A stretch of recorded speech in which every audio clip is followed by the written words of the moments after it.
Envase Technologies creates a suite of solutions that makes it easier to run your trucking business. For drivers and carriers, our solutions put control back in your hands with a TMS, capacity and storage marketplace, and rate management system. Optimize your operations with less administrative headaches and increase the value of your time spent on and off the clock. Envase Technologies, driving progress, delivering innovation. For more information, visit envasetechnologies.com. That's ENVASE Technologies.com.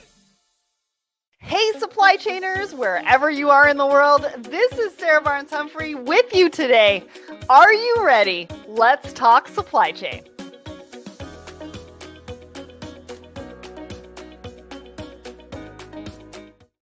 Are you ready to talk supply chain? Good morning, everyone. My name is Sarah Barnes-Humphrey, and welcome to Thoughts and Coffee. We've got a great show for you today. We've got somebody here all the way from South Africa, and I can't wait to talk to him about technology, supply chain, logistics, sustainability. So stay tuned because we have a lot to talk about. I am the founder and host of Let's Talk Supply Chain. I'm also the founder and host of the Blended Podcast and the founder of the Blended Pledge as well. And we couldn't do this show without our show sponsor. So are you ready to find your people? If you are struggling to find a supply chain community of like-minded professionals where you can level up, network, learn about best practices from experts in supply chain, professional development, and marketing, look no further. We created the Secret Society of Supply Chain to provide a safe space, a community for everyone in supply chain. We offer unique opportunities for everyone to connect and grow in our three distinct value-packed communities: the supply chainers, women in supply chain, and the creative room. From the learn at your own pace, content-rich approach of the supply chainers to the empowering community-focused space of women in supply chain and the marketing mastermind of the creative room, we mean it when we say there's truly a place for everyone. Head over to secretsocietyofsupplychain.com to explore which community was made for you. And for anybody listening and watching, make sure you put in the comments, I want to know where you're tuning in from. We want to hear from you. If you have any questions, we want to hear from you as well. All right, let's see what's happening with Let's Talk Supply Chain this week. So we have episode 401. Now, we recycled I think the first or second episode of Relax Talks. So Relax Talks is one of our brand new live shows for 2024. And it is with rave reviews that it's coming out. And so we wanted to turn that into a podcast episode. So for those of you who haven't seen it live, we wanted to put it into a podcast so you can download it and listen to it as you walk the dog or whatever you decide to do. It's episode 401. There's a lot of great insights here. So go and check that out. Now we've got Supply Chain Unfiltered. So this is happening live at 10 a.m. tomorrow. Christine Barnhart is going to be talking about navigating the supply chain maze on her show called Supply Chain Unfiltered. And it's definitely unfiltered. You're going to be able to learn so much. She brings valuable insights to the community every single month. So go ahead and click that attend button, even if you can't attend live, because I will send you the recording. And then on Friday, Eric Johnson goes live with LogTech Live, talking about digitize, disrupt, and deliver, unlocking the future of logistics. Now, this is happening Friday. He's always bringing the tea. So go and click the attend button, and I will send you the recording, even if you can't attend live. And next, we have a LinkedIn Live happening Thursday, April 25th at 1 p.m. Eastern. And we're talking about winning in supply chain design in 2024. Now, I don't know about you, but supply chain design has been coming up a lot for me. It's something that is top of mind for a lot of supply chain professionals in 2024. And we're going to show you how you can win at that. So again, go and click the attend button. And if you can't attend live or have to drop off, I will send you the recording. Next, we have a LinkedIn newsletter. That's right. Let's Talk Supply Chain now has Let's Talk News, and we want you to be part of this. We're going to be showcasing, news. We're going to be showcasing events. We're going to be showcasing what's happening in supply chain. So this is going to be your go-to. Go and click that subscribe button. and come be a part of the fun. What else have we got going on? Oh, yesterday I released the Monthly Hustle, which is my personal LinkedIn newsletter. And I really shared a story about my journey around my love hate relationship with public speaking. If you followed me for a while, you may have heard bits and pieces of it, but I really dive deep into what actually happened. I don't know, 33 years ago that set me on that path. So, would love to hear your thoughts, but go and check that out. And today is our birthday. We are celebrating our 6th anniversary as Let's Talk Supply Chain. So, stay tuned to our social media on Instagram or LinkedIn today because we're going to be sharing some fun, nostalgic pictures and what's been going on in the last 6 years. And thank you so much to everybody for all your support over the last 6 years. We wouldn't have been able to do that without you. And last but not least, we came out with the top 8 supply chain technology trends for 2024. The link is in the comments. Go and check that out because we put together a nice little carousel to talk about what you should be thinking about in 2024 when it comes to supply chain tech. All right, I have spoken way too much, gone over time, and it's now time to bring up our guest for today. Welcome, Nachi. How are you? Hi, Sarah. I'm well, thank you, and great to be on the show. And happy birthday to you and all your listeners. Thank you. I'm so excited. I mean, 6 years. I feel like 6 years has gone like that. And we are making so many upgrades and changes and all sorts of things this year. So it feels like the time. Even this studio is actually going to look very different by the end of this month. And so it's exciting. It's exciting. Thank you so much. You're calling in Very from South exciting. Africa, right? That's correct, from Johannesburg, South Africa. What's it like in Johannesburg today?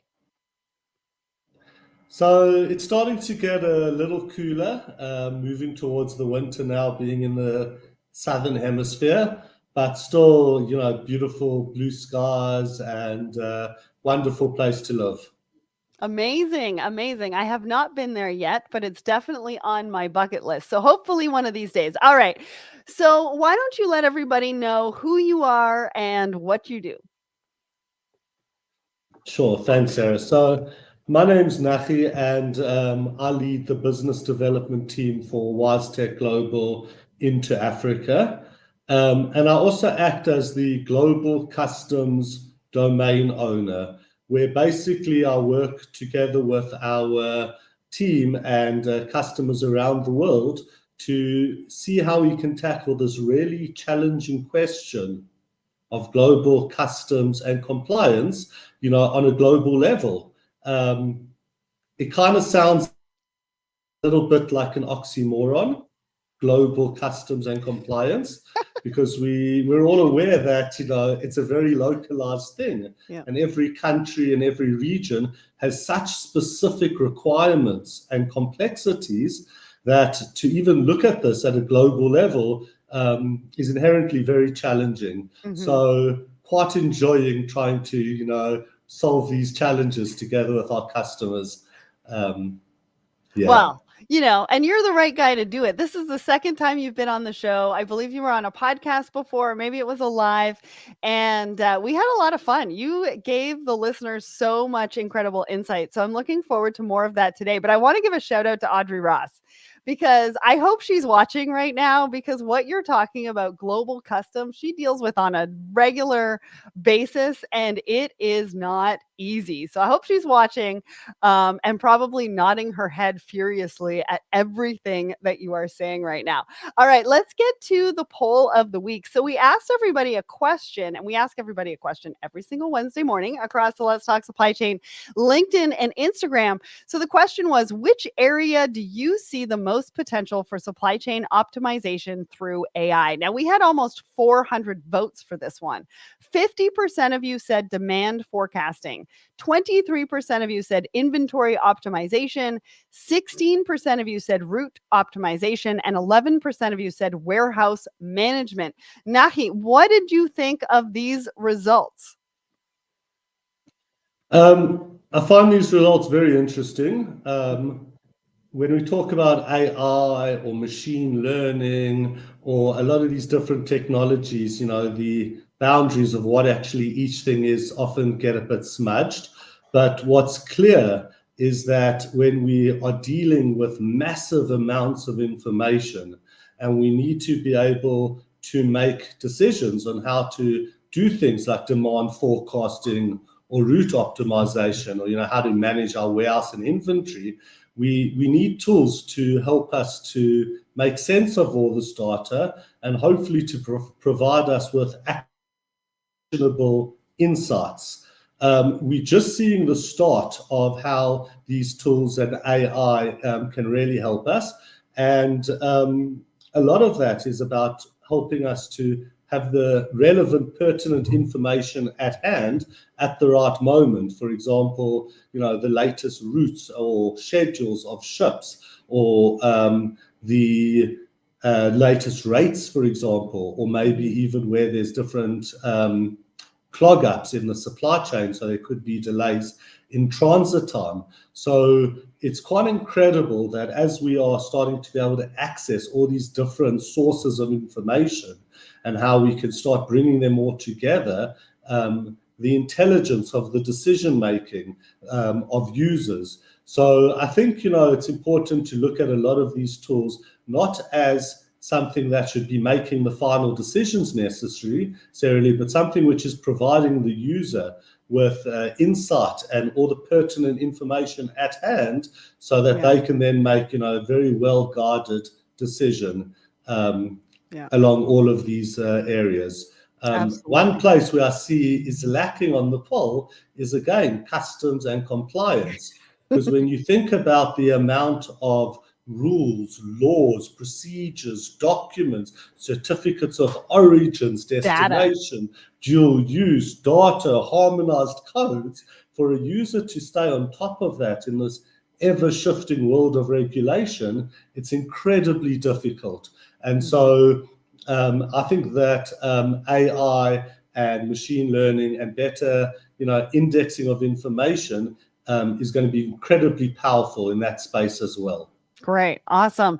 And I want to say hi to Afifi and Fred over on my personal LinkedIn. Thanks so much for joining us. And if you in the audience, let me know what you think about this question. Do you agree with the 50% of demand forecasting? Do you agree with Nachi that we completely missed global compliance or customs compliance as well? We'd love to hear from you in the comments. All right, Nachi, before we get to our first article, I ask all of our guests this question. Can you give us a bit of a market update? Like, what are you seeing from your standpoint? What are customers? What's top of mind for customers? What are they asking about? What are you seeing? Absolutely. So what I'm finding the big topic for customers is always a question of productivity and sustainability. Productivity in many ways is about how productive your staff are and how profitable you are. And our industry is very cyclical. Freight rates, there's great uncertainty around it. And so it's very important for companies to become as productive as they can to really unlock all the inherent profitability in the job and to ensure that you can achieve as much as possible with as low overheads, as low recapture and mistakes as possible. So we see that definitely is a big topic around the customers, but also sustainability at a larger scale, i.e. like the sustainability of planet Earth is becoming quite an important topic at the moment. And the whole conversation around things like greenhouse gas emissions, etc., which we'll be talking about a bit later, has also become really pertinent. And so, again, the main topics that I'm finding the customers are speaking to us is, how do we really unlock productivity? How do we do this in a way which is scalable and sustainable? Amazing. Well, thank you for sharing that. And we've got Bill Robinson, who works with CargoWise and your system, and he's over on my personal LinkedIn. Want to give a shout out there. All right, let's get into our first article. Now, the first article I pulled from the Maersk website, and the reason why I did that was because I wanted to talk about this particular topic that they brought up at the beginning of February: transforming Africa's logistics landscape trends shaping 2024. One of the reasons why I thought this was interesting is because, as everybody knows, I have been the first one to franchise a podcast. We had one in Asia Pac. And the reason why I want to franchise the podcast and have these conversations in different regions is because supply chain is very different in different regions, depending on a variety of different reasons. But what was interesting with this particular article is that this focused on supply chain technology within the Africa's logistics landscape. And the tech challenges are pretty similar to what we are talking about, thinking about in North America. And so I just wanted to talk a little bit about what this article talks about. So they brought in digital transformation, cybersecurity, automation and robotics and logistics, growing e-commerce, which means last mile delivery software is really important out in Africa, green logistics, which is what Nachi talked about as well. So Nachi, talk to me a little bit about what you thought about this article, or maybe there was a couple of things missing. Great, thank you. So it's an incredibly interesting topic, this question of digital transformation in Africa, because in some ways what we're talking about are two ends of the universe meeting. We're talking about some of the least developed countries in the world trying to embrace, the latest in technology. And so it's quite fascinating to see, how this actually plays out, because one of the interesting phenomena which you observe in Africa when it comes to this is this idea of leapfrogging. So what happens, for example, with most countries is first you would have, regular telephone lines, and then those telephone lines would have moved to cell phones, and it would have been 1G, 2G, 3G, 4G, 5G. But within Africa, when you're implementing, for example, a telephonic system for the first time, they'll go straight to 5G. So what happens is very often, because there isn't existing infrastructure or existing ways of doing it, what's actually being implemented in many countries across Africa is the latest of technology, and is even more advanced in some ways than as many more established countries have aging infrastructure, which might be getting old. So sometimes you'll have an amazing 5G network, but you won't have proper roads. So it becomes very interesting, to watch the different speed of the development and the technologies. There's massive growth across Africa at the moment, and there's the African Continental Free Trade Agreement, which most of Africa has now signed and are ratifying, but it's going to take a long time to actually get all these different countries to work together. 54 out of 200 and two, depending on which count you go to, 198 countries in the world are in Africa. You've also got like close to a quarter of the world's population, and there's massive potential for growth across Africa. And as I say, it's very interesting trying to overcome the institutional voids and the local challenges using technology, which is a great equalizer in terms of allowing people to communicate across borders, across languages, across cultures, and ultimately helping people, to be more successful. Absolutely. That was one of the things when I was taking a look at Africa, was the amount of different languages and different cultures that you have across the continent to sort of bring together in in a way that you can communicate through a podcast, because I've been exploring this a few different ways. But one of the other things during my research is that there has been a lot of investment in infrastructure within Africa. There's also been a lot of investment into solar in Africa, as far as I understand it, and that's also helping with some of the energy that's needed for some of this infrastructure if you're building buildings, and also running some of the operations that's needed in Africa as well. One of the other things that the article said was smart logistics is becoming very, very big in Africa, and I like to hear that. But like you said, there's a few challenges, there's a few things that need to be overcome to be able to adopt some of these technologies. But it sounds like it's on its way, and people are talking about it, people are implementing it, and that's really, really exciting.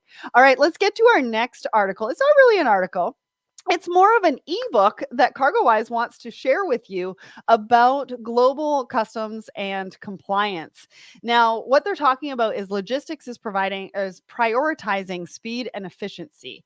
And how do we create a balance between what our clients want, which is fast, but also being compliant? As Nachi talked about earlier, there's so many nuances, there's so many moving parts, there's so many things that you need to know that differ from country to country, region to region. How do you keep on top of it? So Nachi, walk me through why you put together this ebook. Why is it so important? What can people learn?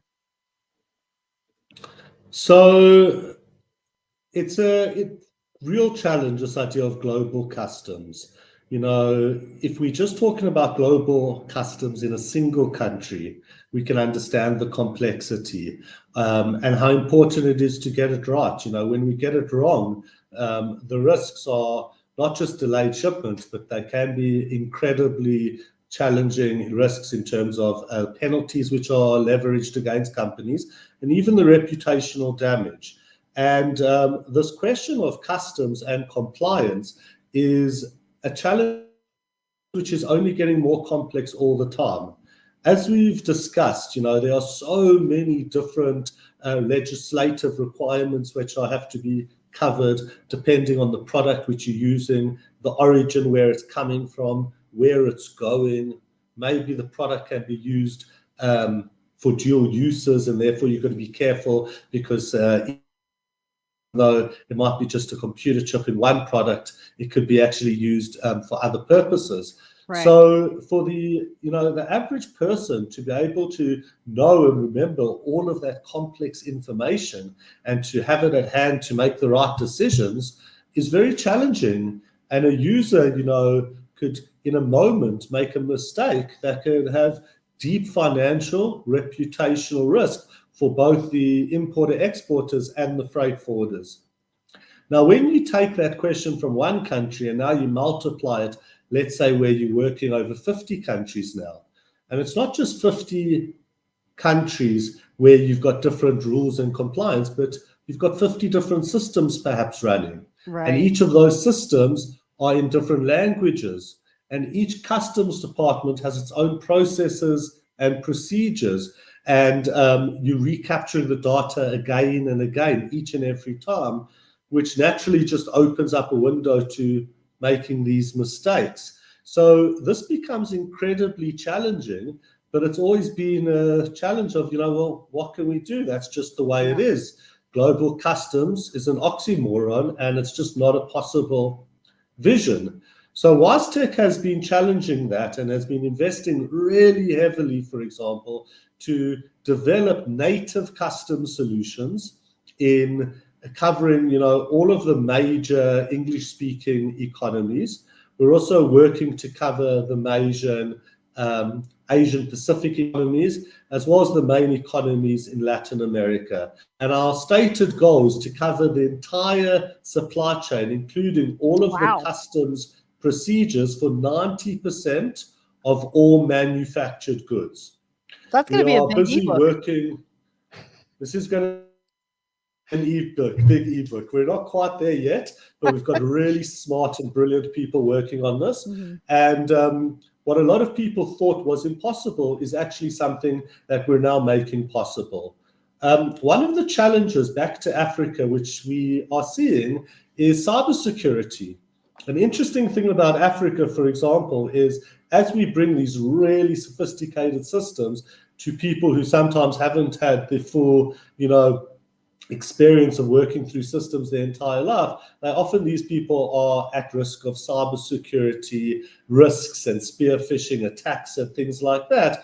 And what we've seen very often is with big companies, the way that these hackers, so to speak, are getting into their systems is they're not coming in through the main system, which has been cyber hardened and really made strong. They're coming in through that back door, maybe through a small customs engine somewhere in Africa or in the Far East somewhere, where it might be.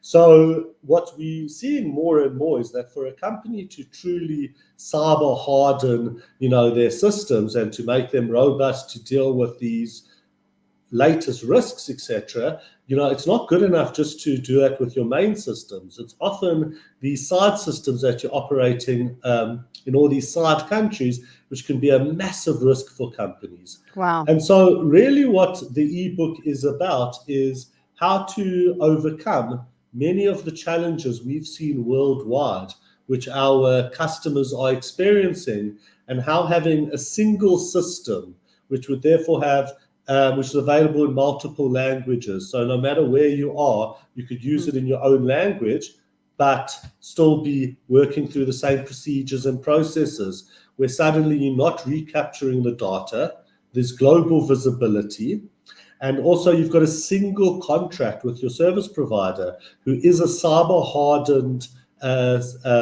system, which really has, put great effort into locking down these risks around cybersecurity.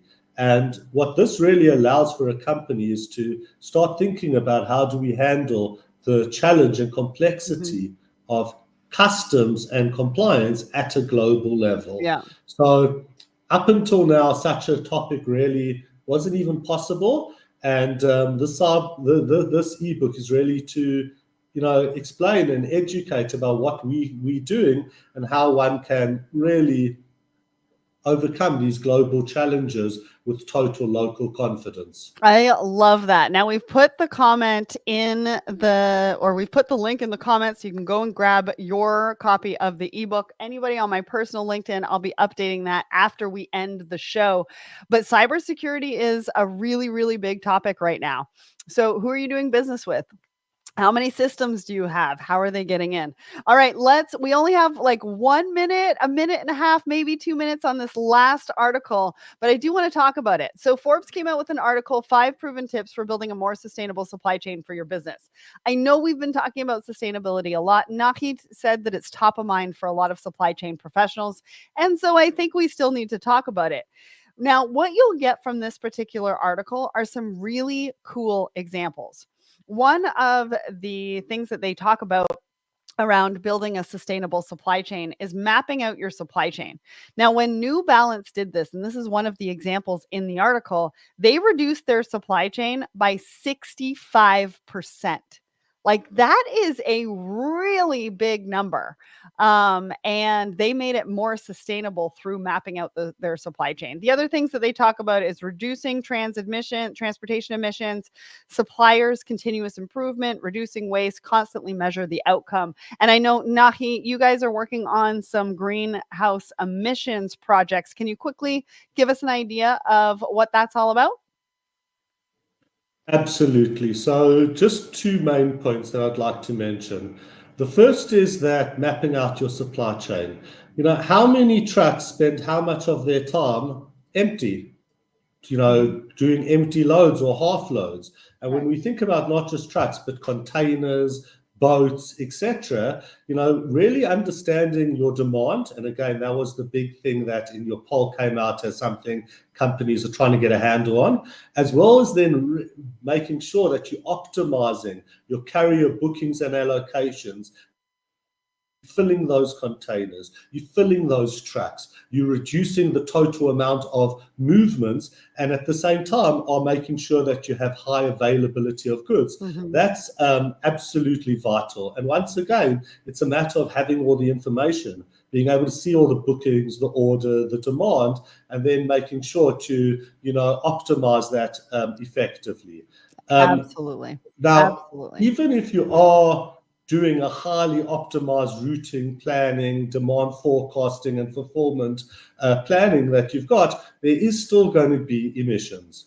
Every vehicle, boat, plane, truck that is involved is going to have carbon emissions. And it's become a very important thing, especially in Europe, to be able to measure these. There's different standards around these, including the GLEC framework, the Global Logistics Emissions Framework for this. And effectively, what you need to measure this is you need to have the dimensions of the goods. You need to know the routings, the origins, the destinations. You need to know the vessel types that are involved. And if you can do this, you can then do the calculation on how much greenhouse gases would be in it. So we are... WiseTech has been developing a greenhouse gas emission module, and we are in testing with a number of customers. All that information in terms of the goods dimensions, the details of the routing, and the vessels or vehicles being used are already in CargoWise. So we could effectively, what we're working to do is to be able to provide a greenhouse gas emission calculation from the quoting level. So you could actually say, look, if you do it by this routing or this transit time, this will be your actual footprint. But hey, if you're willing to wait another day or two, and often people don't mind, waiting, it's not vital the actual date, well, then we could maybe reduce your greenhouse gas emission by this amount. Awesome. And then to take that through all the way to invoicing and reporting. So awesome. Very exciting. And please I love that. Make contact if you'd like to learn more. Awesome. Yeah, no, I love that. All right. We are over time, but really quickly, I want to let everybody know where I'm going to be. So the end of this week, I'm going to be at Atlanta for Relax Live. Then next week, I'm going to be at Coupa Inspire in Vegas. Then I will be at the Global Supply Chain Marketing Summit, June 5th through 7th. Also Home Delivery World. I'm going to be at Home Delivery World on June 5th as well. June 9th through 11th, I'm going to be at TMSA's conference, and September 26th and 27th, I will be at Commit Events Retail and Supply Chain Exhibition, and I cannot wait to see you all there. Thank you all for tuning in. Nachi, you were an amazing guest. Thank you so much for joining me. Thank you very much.